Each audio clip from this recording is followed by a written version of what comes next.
Autor Darcy Salas Amanés. Bienvenido a librosperuanos.com.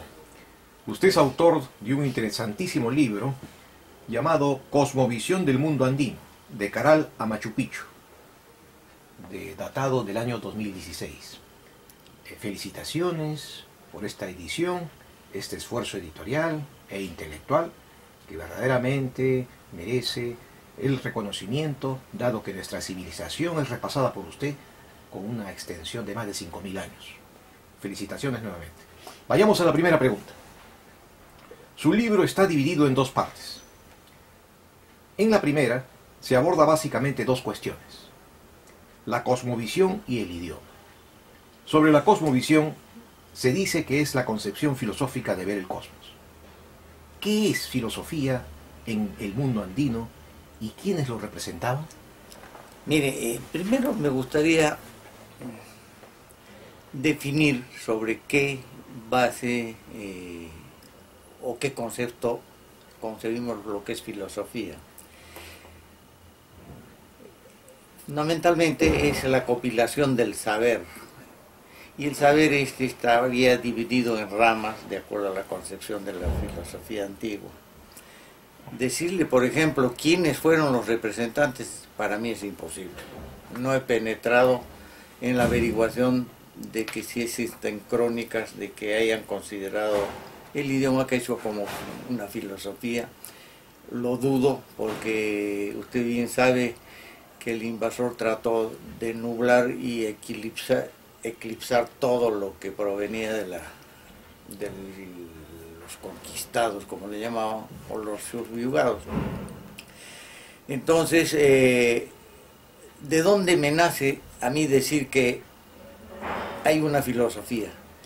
Cuando uno observa detenidamente lo que conocieron, lo que fueron capaces de hacer, naturalmente que tuvieron que dominar algunas ramas del saber, y lo hicieron muy bien en su propio entender de las cosas. Entonces, esta vendría a ser una filosofía expresada de manera diferente a la tradicional. Se expresa en conjuntos de acuerdo a lo que es su propio idioma y el nombre que lleva el idioma del quechua, entrelazando unos aspectos con otros en la medida de lo necesario, de lo que corresponde de cada uno al otro. Un modo que ha permitido que esta manera de pensar haya trascendido en el tiempo. Perfecto. Sobre el idioma. En el libro se abunda en explicaciones sobre el quechua como lengua aglutinante, es decir, con significados multívocos. ¿Estaría usted de acuerdo en admitir que por eso mismo el quechua fue una lengua mítico-poética, o sea que permite sumergirse en la naturaleza universal de las cosas? Ya lo creo que sí, porque desde el momento en que nace de observar el universo en todas sus formas y tratar de incluirse como parte de él, para lo cual escogen la onomatopeya, que proviene del ser natural en sí. Ellos concibieron o, digamos, armaron su propio idioma míticamente, como que provenía de un ser supremo, al que llamaron Pachacama, y de tres mundos que se sobreponen: el de arriba, este mundo, y el de abajo, Anapacha, Caipacha, Ucupacha. De tal manera que de cada uno extractan onomatopeyas, que no necesariamente tienen que ser sonidos, sino cosas que se pueden traducir en sonidos de solo verlas. Por decirle un ejemplo, ¿cómo llamaron a las estrellas? Chasca. Dos onomatopeyas. Una onomatopeya muy clara, chas, que nos hace pensar en algo pasajero, momentáneo, repentino, y chas, la CA indica que se repite. Muy interesante, efectivamente, sobre todo porque usted es un conocedor y además es quechua hablante. Otra distinción interesante es aquella que se refiere entre runasimi y el quechua.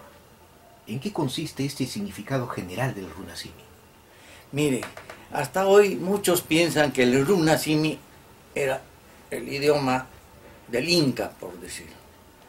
Pero entrando en el significado de las palabras, runasimi está compuesta por dos palabras quechua. Runa, que significa hombre, y simi, que significa boca, en todo el sentido de la palabra, pero entrando en combinación con el hombre, runa, simi, ya toma el concepto de lo que dice el hombre, lo que habla el hombre, en general. Y si existe el quechua como nombre de un idioma, es porque lo han diferenciado. Y lógicamente se deduce que el runasimi es el hablar de todos, con su diferente estilo, con su acento distinguido, con su forma de decir, inclusive con ademanes diferentes, porque el ademán es un elemento muy importante en el quechua. El ademán. El ademán. El gesto. Así, el gesto. Muy interesante. Otra idea clave de su trabajo es la continuidad de la cultura andina, desde Caral, pasando por Nazca, hasta llegar a los incas. ¿En qué consiste esta continuidad fundamental? Mire, yo empiezo diciendo que como ejemplo de Huaca y de un muestrario de la filosofía inca, tomaba Machu Picchu. Al tomar Machu Picchu como un modelo y estar tratando de explicar el contenido de Machu Picchu, me doy cuenta que con la figura principal que quiero iniciar mi análisis es el de la ballena. Y recuerdo en ese instante que tenía unas fotografías de hace años que me habían enviado mis sobrinos de Nazca, donde había una ballena. Entonces empecé a examinar la imagen de la ballena de Nazca y a deducir lo que estaba representando. Tenía las dos serpientes, que es una dualidad que ha persistido en el tiempo. Tenía la cabeza de un hombre que salía de la ballena, me estaba expresando que estaba dando a luz o estaba pariendo un hombre. Los genitales de tanto del hombre como la mujer estaban indicando la existencia de ellos. El cerebro que estaba conectado a una de las serpientes, la malévola, que es la representante de mal, estaba muy enganchada al cerebro. Y los otros elementos tan simples y sencillos eran la representación del origen del ser humano. Evidentemente lo decía la imagen cuando uno se pone a observarla. Y por casualidad abro yo internet para refrescar lo que era ¿cómo se llama? Caral, viniendo en retrospectiva, porque yo la fotografía que había tomado anteriormente de Caral no la había examinado nunca, pero dije, si esto hay en Machu Picchu y esto hay en Nazca, tiene que haber más atrás.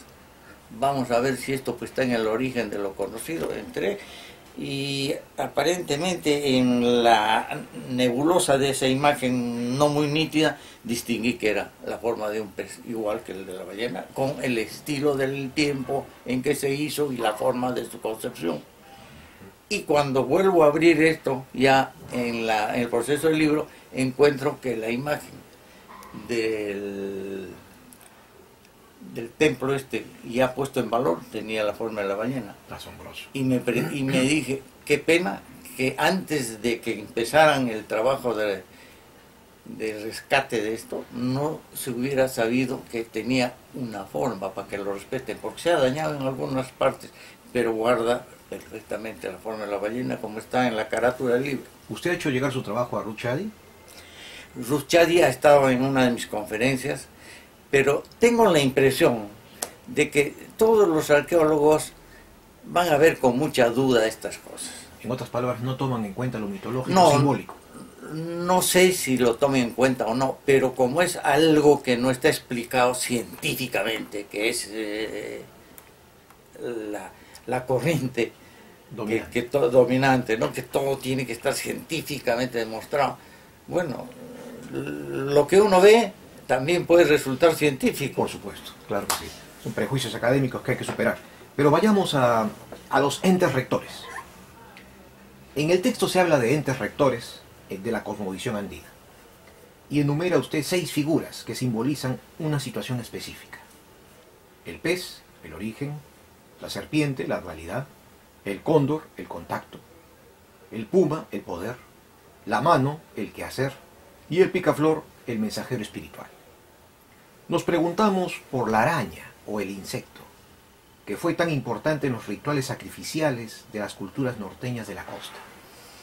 Mire, yo no estaba muy enterado de que ese fuera un elemento tan considerado en las culturas norteñas, pero sí aparece en Nazca con gran importancia.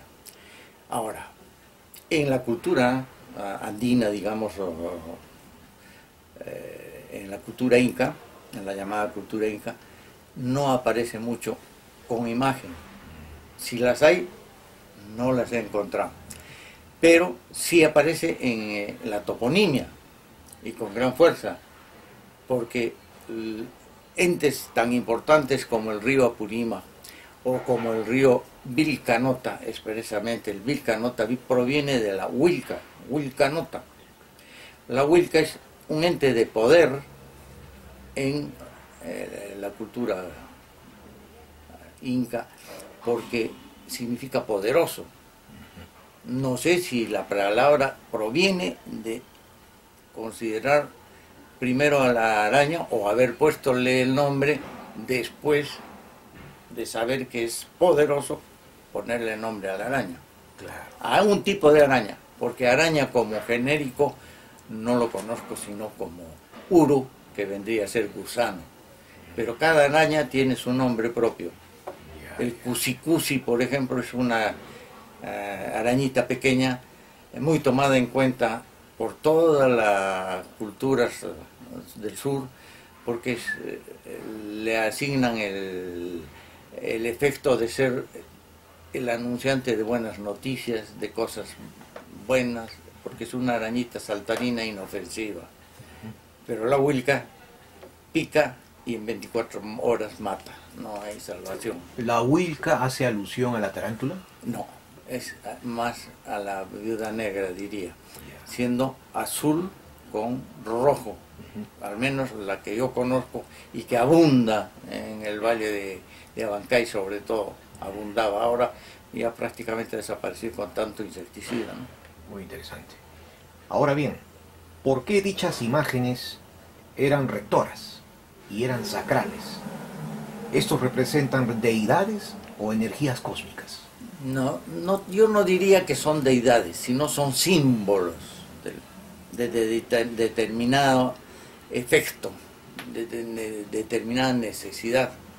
Se simboliza el poder con el puma, por la fiereza que tiene, por lo drástico que es, y al simbolizar con el puma, si se muestra la garra, es la mano del puma que cae sobre el que falta, digamos, a lo establecido, a la ley, a las costumbres, etc.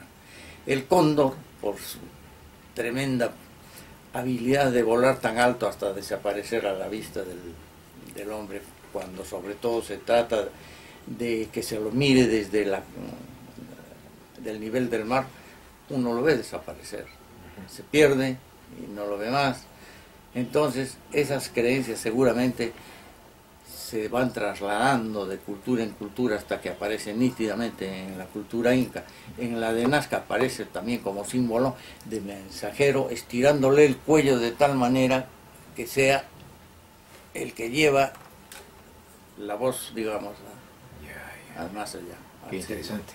También en su estudio, las líneas de Nazca son objetos de investigación, pero no son presentadas como un calendario, sino como un templo adoratorio. Pero, ¿por qué tantos adoratorios en un solo lugar? ¿Eran un mensaje al mundo de arriba? ¿Fue una invocación a los dioses ante alguna calamidad climática? Mire, lo que yo podría decir es que se deduce que todas las imágenes, en primer lugar, tienen un distintivo. Muestran la mano o los pies. diferencian el número de dedos de las manos y de los pies. Ese es un común denominador. Segundo, son representativas de cosas como la que le he dicho, el origen del hombre. Las otras habría que seguir indagando en función de qué. Yo hago una tentativa de explicar el por qué están consideradas tanto el mono, por la peculiaridad que tendría entre los animales de usar la cola también como mano. Hay una relación en ese sentido. Y desarrollan el espiral que forma la cola, que debe tener también otro significado importante porque lo ubican en lugar aparte, solo ese espiral. Y el espiral de la cola en el mono mide más de 200 metros. Imagínense qué importante era para ellos la cola. Le han señalado la importancia que tenía.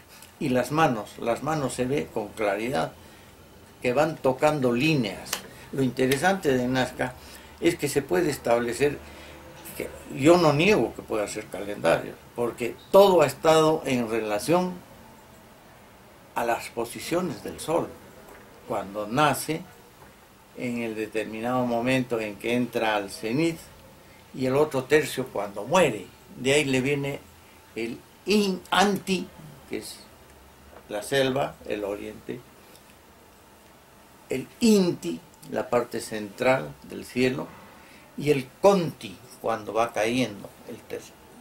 Entonces, eso ya he venido yo a entender claramente cuando prácticamente había terminado de escribir el libro, y se ve, llego a decir algo en el libro, pero es clarísimo que todo estaba en función del primer tercio, del segundo tercio y del tercer tercio.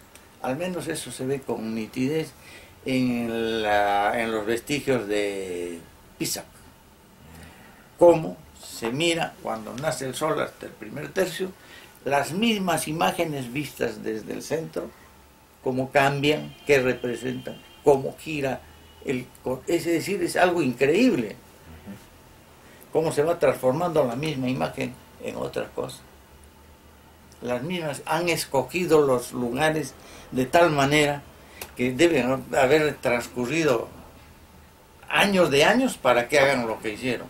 O sea, se parece a algo así como un mapa estelar. No sé si estelar, pero la vinculación y reconocimiento del ser humano al sol es total. Eso sí, todas las grandes imágenes han sido hechas para que el sol las mire y se identifique con determinados aspectos y los proteja, porque cada parte de la imagen es también un lugar de evocación. Entonces el templo no es el templo gigantesco, está dividido en partes que cada una cumple una función, y las funciones están distribuidas en la cabeza, en el pecho, en el abdomen, en la pelvis y en la cola. Un calendario sacral. No lo puedo yo identificar como un calendario porque nos estaría dando tiempos. Claro. Sino nos está dando la idea de que cada uno de estos que tiene diferentes habitáculos estaban hechos para que el sol en el cenit, porque todos no tienen techo, sobre todo en el Cusco, no llevan techo, es para recibir al sol. Ajá. En ese momento se haga la evocación de lo que se quiere saber, de lo que se quiere conocer. Para eso estaban los Willahuma, para entenderse con y conversar con el sol, y los Amautas para hacer el compendio y establecer las cosas sabiamente. Muy interesante esa división. Pero en base a las dualidades. Muy interesante, muy interesante. En el libro también se afirma que en la arquitectura inca está expresada su cosmovisión.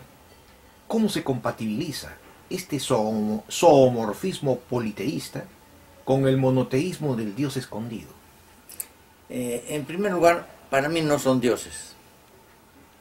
Han habido solamente 3 seres supremos. El sol, pero antes que el sol, Pachacútec, el creador del universo. el Sol y la Luna como rectores. Después vienen los astros, que se llama Huellos, y las chascas, las estrellas. Con ellas también ha hecho su propio mundo, el de arriba, han creado sus constelaciones en su propio mundo, y eso es prácticamente lo que se puede decir, porque... O sea, una triada divina. Una triada divina, un reconocimiento a seres superiores. Ya. No había monoteísmo, ni... El Sol era lo máximo en el cielo, de ahí Inti, Inca, lo máximo en el suelo, el Inca. El fonema In vendría a ser lo máximo allá o acá. Y el nombre del Inca vendría a ser Ka, y el nombre del Sol vendría a ser Ti. ¿Y Pachacamac?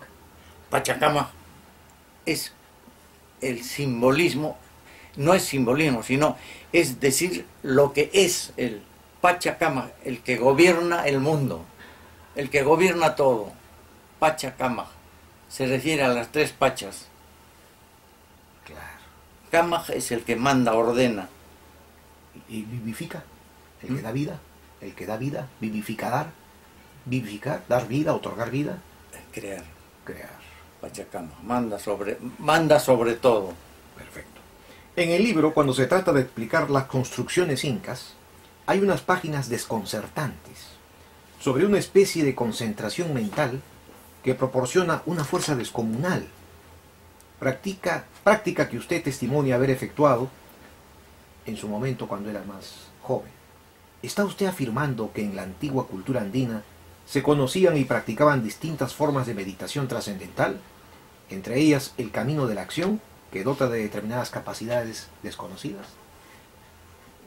Por los indicios, por lo menos en el aspecto que narro, pienso que eso ha existido, porque el hecho de haber visto una cosa en forma tan espontánea y natural, como si la conocieran de toda la vida, las personas que cargan un tronco tan pesado, sus actitudes, sus ademanes, y lo que dicen y lo que hacen es espontáneo prácticamente. Y además usted cuenta que lo experimentó.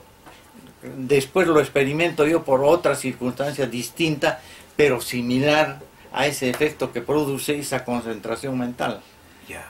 ¿No? Entonces eso fue efecto de haberme encontrado con un amigo que me dijo que él había sabido de esto, y él, siendo menor que yo, éramos todavía muchachones, estábamos a los 15, 14, 15 años, y me dice, es cuestión de concentrarse, y uno lo levanta un hombre que pesa pues como sí. Mi papá. Sí. Pero usted también confiesa en el libro que quiso volver a repetir el experimento y no con pudo otras hacerlo. personas no he podido. He intentado varias veces, Ya. pero con Héctor sí, fácilmente. Con otra persona con cierta debilidad, ¿no? Ajá. Se me inclinaba el peso para un lado y no lográbamos hacer lo que con tanta facilidad hicimos ahí. ¿Usted consideraría que es una forma de meditación trascendental? Puede ser, claro que sí, porque es un momento, dura pues la concentración no más de minuto y medio o 2 minutos. Es cerrar los ojos, poner intercaladas las manos sobre la cabeza de la persona que uno va a levantar. Sí. La persona, y se aplasta un poco, y la persona que está recibiendo ese influjo también tiene que pensar en lo mismo. Los tres piensan en que pierde peso. El que está sentado dice, ya no peso, y nosotros, él no pesa.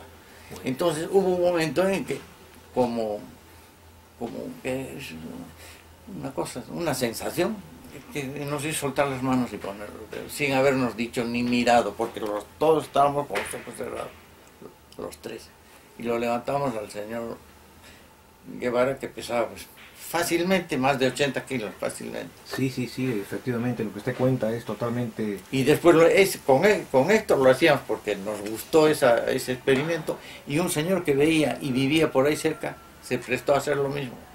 Y él también se quedó espantado porque dijo, uy, qué barbaridad. Pues, con los dedos nada más así lo levantábamos. Claro. y en la calle que era inclinada. Usted estaría afirmando entonces que estas culturas ancestrales, por su carácter espiritual, habrían desarrollado estas capacidades de meditación. Claro que sí, porque si entrelazo yo algún efecto constatado por mí y más lo que vi al alzar estos troncos, y en otros momentos, cuando la gente se pone a hacer una fuerza común, se concentran y lo hacen. Finalmente, para usted Caral, Nazca y Machu Picchu no fueron grandes urbes, sino lugares sacros de adoración y contacto con los llamados entes rectores. ¿Pero qué fin se perseguía en estas huacas? ¿O eran centros de contacto espiritual? ¿La inmortalidad? ¿La abundancia en este mundo? ¿Salir bien librado de la muerte? Etcétera, etcétera. Mire, yo partiría por pensar que la parte religiosa, espiritual, infundida en las masas, hacía presión y concentraba voluntades. Y si uno observa la enorme cantidad de horas, hombre, que han demandado cada cosa de estas, se da cuenta que dedicaban mucho tiempo, todo el tiempo que está entre la siembra y la cosecha. ¿Qué hacían?